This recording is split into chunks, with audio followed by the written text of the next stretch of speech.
Every now and again, a product comes along that impresses me, that stands apart from the crowd.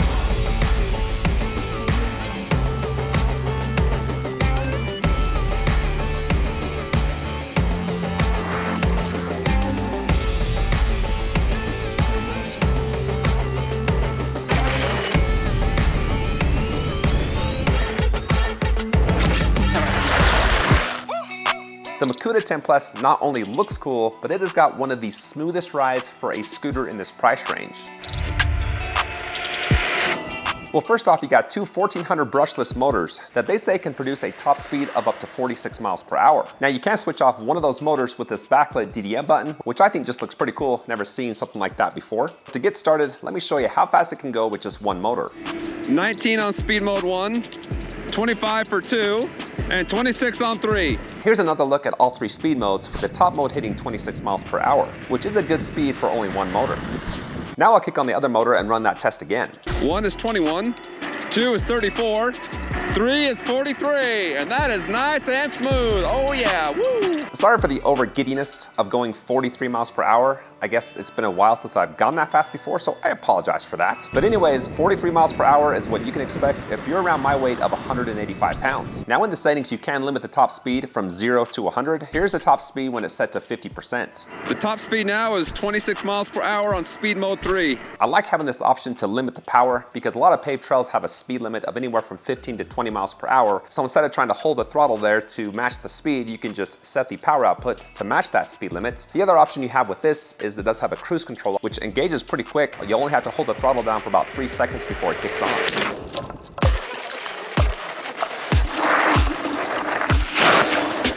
The trigger style throttle is my favorite type of throttle for dual motor scooters. It can be either slow or gentle or fast and sporty. The 10 Plus has both, depending if you ride with single or dual motors.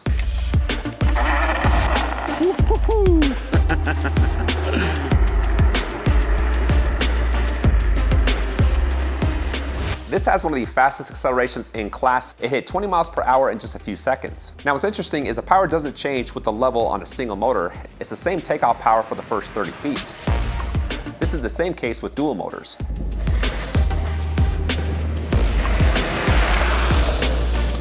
Now let me show you how reactive the throttle is from a standstill and while traveling at 15 miles per hour. So single motor on speed mode 3. I mean, that engages as soon as you hit the throttle, and it's actually pretty quick for just one motor. And then cruising around 60 miles an hour, if I release it, power cuts off instantly. If I re-engage, it comes on, and that's got one of the most powerful accelerations with a single motor in this class. Dual motors from a standstill. Woo. Whoa, hold on for dear life. That front tire spun out about 15 feet. That is very sporty. If you like a thrilling and fast acceleration, you're gonna like that. And then going around 15 miles per hour, release the throttle, power cuts off, re-engage.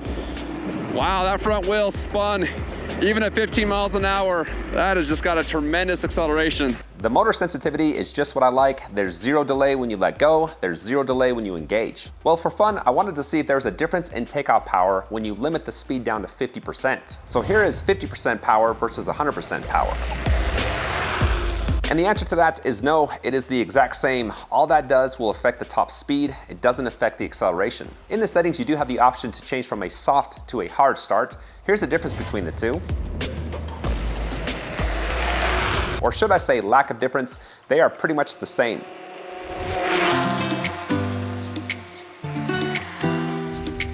Most dual motor scooters can tackle a 15% grade hill at 20 miles per hour. Let's see how the Plus does. All right, so it starts to climb right off the bat. Got a full battery, speed mode 3. Man, front wheel's spinning on me.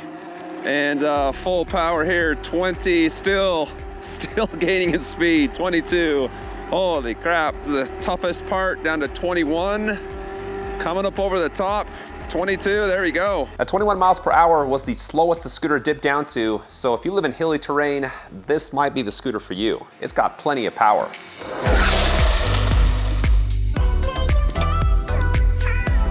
As far as brakes go, there's dual hydraulic and electric. The left side controls the rear, right side the front. You got nice filling brake levers. You can adjust those. You can push them out, bring them in. Doesn't take a lot of pressure to engage them. There's also regen brakes that you can adjust the level from 0 to 5. With some scooters, the regens kick on when you release the throttle. With this one, at least on level 0, it does not engage. And then cruising around 20 miles an hour. Here we go.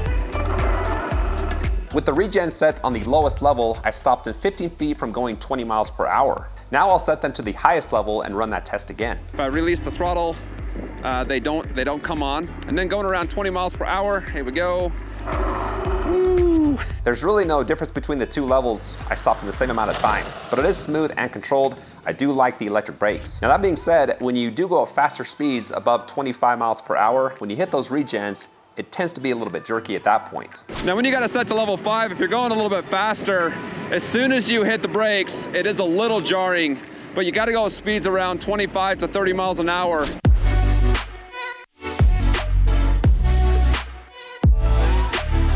For this test, I didn't do my standard 20 mile per hour test. Well, I did for the first 16 miles, and then I was craving speed that day, so I kicked it to mode 2 and averaged 30 miles per hour until the battery died. Now I don't have any battery bar updates, which I typically do, because the battery readout on this is no good. It sucks. I began to be suspicious when I hit 20 miles per hour on my app and I didn't show any battery droppage on the scooter, but I kept on going, and after a battery bar dropped, a few minutes later, the scooter went from full power to dead. Here I am, just walking back to my truck, lost one battery bar. A few minutes later, power just totally shuts off. An inaccurate battery display is just something that kills a product for me. That's the last thing you want to do, is be walking back to your truck after a nice, beautiful, delicious ride. Now that could just be exclusive to this scooter, so I can't be too harsh about it. Anyway, my app recorded 23.81 miles with 1,425 feet of elevation gain, which is really good for going as fast as I did. If I was to maintain 20 miles per hour, I bet I probably could have reached 30 miles.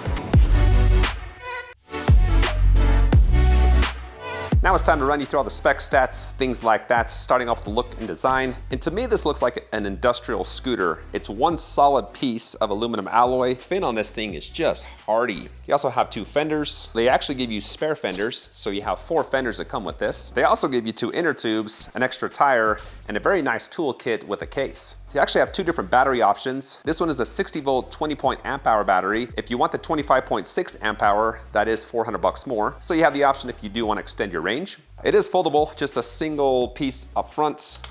Fold it down, have to kind of unlock the hook here, a little tricky. And then there's a piece in the back that hooks to the fin.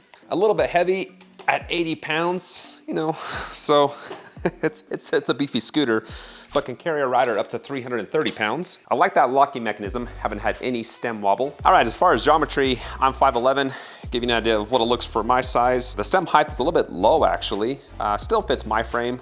I can reach past the grips about 3-4 inches. It is angled back towards the rear of the scooter, so the cockpit area is a little bit tight, which is not my favorite because when you get down and get low, it just seems a little bit crowded, but actually is very well balanced. The stability on this is pretty awesome.